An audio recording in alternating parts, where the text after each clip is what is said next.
NCERT 1.1 का question number 4 पे हम बातें करते हैं। कह रहा है कि निम्नलिखित समुच्चय को समुच्चय निर्माण के रूप में लिखिए। ये समुच्चय निर्माण क्या होता है? समुच्चय निर्माण का मतलब होता है सेट बिल्डर फॉर्म। तो समुच्चय निर्माण क्या होता है इसको देखिएगा। हम बात करते हैं सेट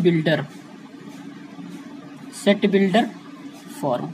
देखिए कुछ ऐसे एलिमेंट होते हैं जिनको आप क्या करते हैं उस सेट के अंदर लिखना बहुत मुश्किल हो जाता है। जैसे हमने कहा 1 से लेकर के आप 100 तक के प्राकृत संख्या को लिखिए, तो आप क्या करेंगे 1 दे देंगे, 2 दे देंगे, 3 दे देंगे, 4 दे देंगे, बहुत ज्यादा लिखते चले जाएंगे।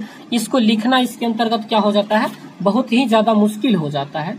लेकिन आप अगर उसको प्रतीक दे दें, एक जैसे हम अगर बोल दें कि यहाँ पर एक सेट ए ले लिए, यहाँ पर एक्स दे दिए, एक्स क्या है तो एक्स ये सारा एलिमेंट है, एक्स एक प्राकृत संख्या, एक्स एक प्राकृत संख्या है जो 100 से छोटा है।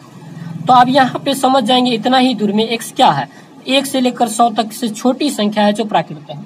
तो इसको जब ये जो कथन के रूप में हम जो लिखते हैं, ये जो कथन है, इस कथन को तो हम रोस्टेड फॉर्म में बोलते हैं, लेकिन इसको जब सेट बिल्डर इस कथन को हम क्या करते हैं इसी फॉर्म में लिखते हैं। जैसे कथन दिया हुआ रहे और उसको अगर हम 1 2 3 के रूप में व्यक्त कर, इस कथन दिया रहे और कथन से हम जब इस तरह का बनाते हैं तो इसको कहा जाता है रोस्टेड फॉर्म।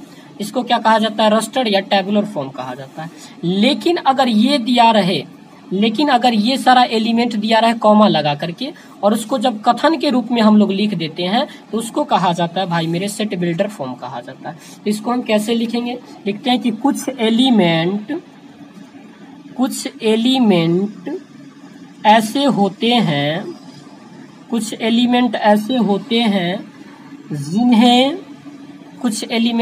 होते हैं जिन्हें रोस्टेड फॉर्म या टैबुलर फॉर्म में लिखना मुश्किल होता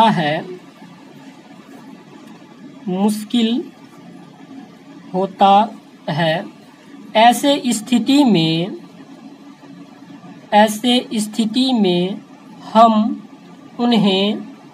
इन्हें बहुत ज्यादा था दूरी में 1 से 100 तक कैसे लिखते, ऐसी स्थिति में हम एक छोटा सा प्रतीक लगाकर उन्हें लिख देते। ऐसी स्थिति में उन्हें हम कथन के रूप में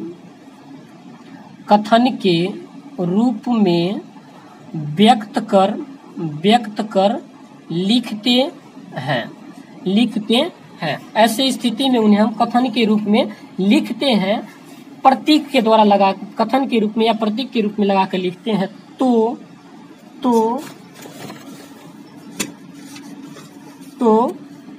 जो सेट हमें प्राप्त होता है उसे सेट बिल्डर फॉर्म सेट कहते हैं। सेट बिल्डर फॉर्म का सेट कहते हैं। उसे क्या कहते हैं, सेट बिल्डर फॉर्म का सेट कहते हैं। अब मान लीजिए x को ही हमने एक सेट ले लिया x, और जिसमें x एलिमेंट अगर p हम लगा देते हैं, x एलिमेंट अगर हम यहाँ पे p लगा देते हैं भाई साहब, तो ये क्या, इसका मतलब क्या हो रहा है, मतलब ये जो एलिमेंट x है यहाँ पर p जो कथन है इसके गुण को ये धारण कर रहा है, यहाँ पर p के कथन को x क्या कर रहा है, धारण कर रहा है। तो x एलिमेंट ऐसे हैं जो P के गुण को धारण करते हैं। X एलिमेंट ऐसे हैं जो P के गुण को क्या करते हैं, धारण करते हैं। तो इसको हम लोग सेट बिल्डर के फॉर्म में कैसे व्यक्त करते हैं, जैसे अगर यहाँ पे आपको क्वेश्चंस दे दिया गया, देखिएगा क्वेश्चंस क्या है अपने पास, कह रहा निम्नलिखित समुच्चय को समुच्चय निर्माण के रूप में व्यक्त करें। तो समुच्चय निर्माण के रूप में जब आप इसको व्यक्त कीजिएगा तो यहाँ पर 3 है, 6 है, 9 है, 12 है। आप कहीं ना कहीं यहाँ पे आप देख रहे हैं कि 3 का सब गुणक है, 3 का क्या है, सब गुणक है, 3 3 दूना 6, 3 3 9, 3 चौका 12, लेकिन ये 12 ही तक है, 15 से क्या है, छोटा है। तो क्या इसको हम ऐसे भी तो एक सेट बना के लिख सकते हैं क्या, x such date x, x क्या है तो 3 का एक गुणक है जो 15 से क्या है छोटा है।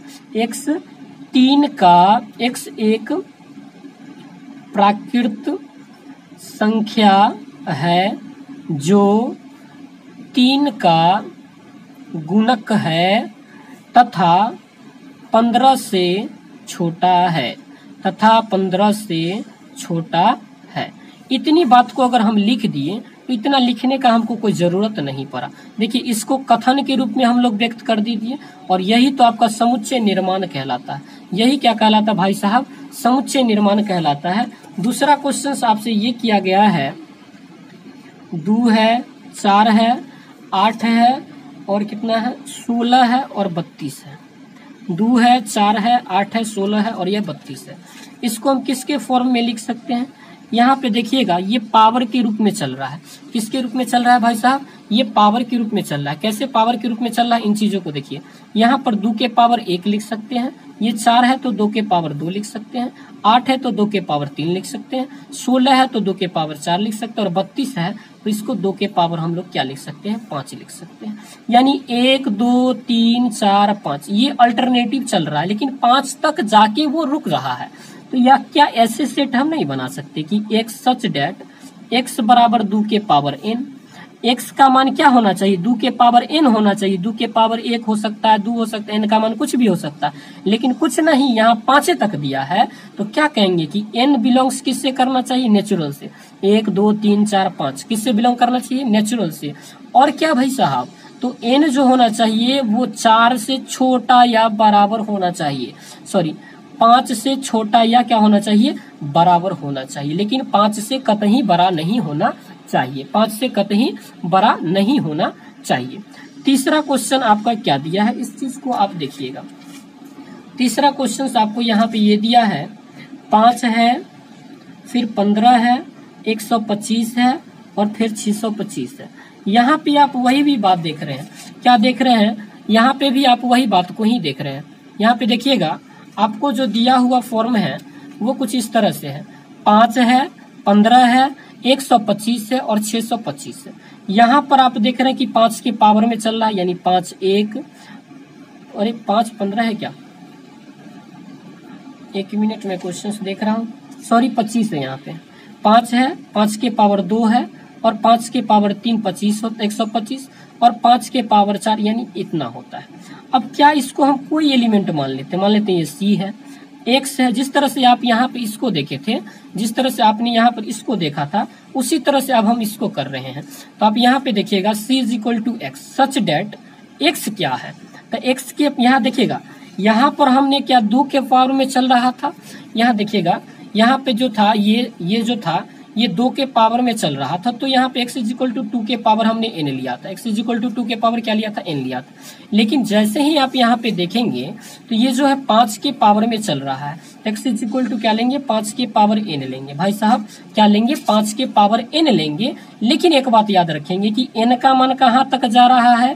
तो यहाँ पर n बिलोंग्स टू नेचुरल करेंगे, लेकिन n का मान कहाँ तक जा रहा है? तो सर n का जो मान है 4 या 4 से कम है। n का मान जो है भाई साहब 4 या 4 से क्या है?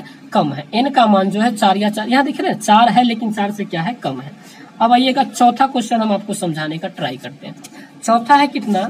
चौथा है 2 है, फिर 4 है, फिर 6 है, फिर डॉट डॉट डॉट बहुत सारा है। 2 है, 4 है, 6 है और फिर डॉट डॉट डॉट कितना है? बहुत सारा है। यहाँ पर आप देख रहे हैं कि ये 2 के रूप में चल रहा है। 2 है, 4 है, 6 है, 8 है, 10 है, यानी एक सम प्राकृत संख्या। ये क्या है? सम संख्या। ये क्या है? सम संख्या। ये क्या है? सम संख्या है। सम संख्या में भी क्या है? ये एक प्राकृत संख्या है। -2 नहीं है, -4 नहीं है, यहाँ पर -2 -4 नहीं है, -6 नहीं है, यहाँ पे ये सारे का सारा नहीं है, यहाँ पर 2 है, 4 है, 6 है। तो हम यहाँ पे x इज इक्वल टू ये लिख सकते हैं क्या? x इज इक्वल टू हम यहाँ पे ये लिख सकते हैं, x सच डेट x क्या है सर? तो x एक सम प्राकृत संख्या है। सम प्राकृत संख्या है। क्या यहाँ पे भी रेस्ट्रिक्शन लगाएंगे कि इतना से छोटा? नहीं, ये इन्फिनिटी टाइम्स चल रहा है, ये बहुत अनंत दूरी तक चल रहा है। तो कहेंगे कि x सच डेट x एक क्या है? सम प्राकृत संख्या है। आइए हम नेक्स्ट क्वेश्चन भी पे बातें करते हैं, यानी लास्ट क्वेश्चन पे बातें करते हैं। यहाँ पे क्वेश्चन क्या दिया भाई साहब, 1 दिया है, 4 दिया है, 9 दिया है, डॉट डॉट डॉट करके 100 दिया है। ये क्वेश्चन है आपका लास्ट क्वेश्चन और हम कोशिश करते हैं इसको बताने का। देखिएगा यहाँ पर 1 है, 4 है, 3 का वर्ग है, 4 का वर्ग है, 5 का वर्ग है, 6 का वर्ग है, यानी कुछ 1 का वर्ग है, 2 का वर्ग है, 3 का वर्ग है, 4 का वर्ग है, 5 का वर्ग, डॉट डॉट कहाँ तक है 100, यानी 10 का वर्ग तक दिया हुआ है। कितना तक का वर्ग दिया हुआ भाई साहब, वो 10 के वर्ग तक दिया हुआ है। तो क्या एक सेट हम ऐसे मान सकते हैं कि x होगा सच डेट x बराबर क्या होगा, 1 2 3 4 5 6 7 n मान लेते हैं। n का ये क्या सब पर स्क्वायर है तो n पर स्क्वायर लगा देते, लेकिन n का मान कहाँ तक होगा, 10 से छोटा या 10 के बराबर होगा। n belongs to natural number होगा, क्योंकि 1 2 3 4 5 6 7 8 क्या है, नेचुरल नंबर है। और लेकिन n का जो मान है भाई साहब वो 10 या 10 से क्या होगा, छोटा होगा। तो आई होप कि आपको क्वेश्चन नंबर 4 पूरा समझ में आया होगा। Thank you for the ending.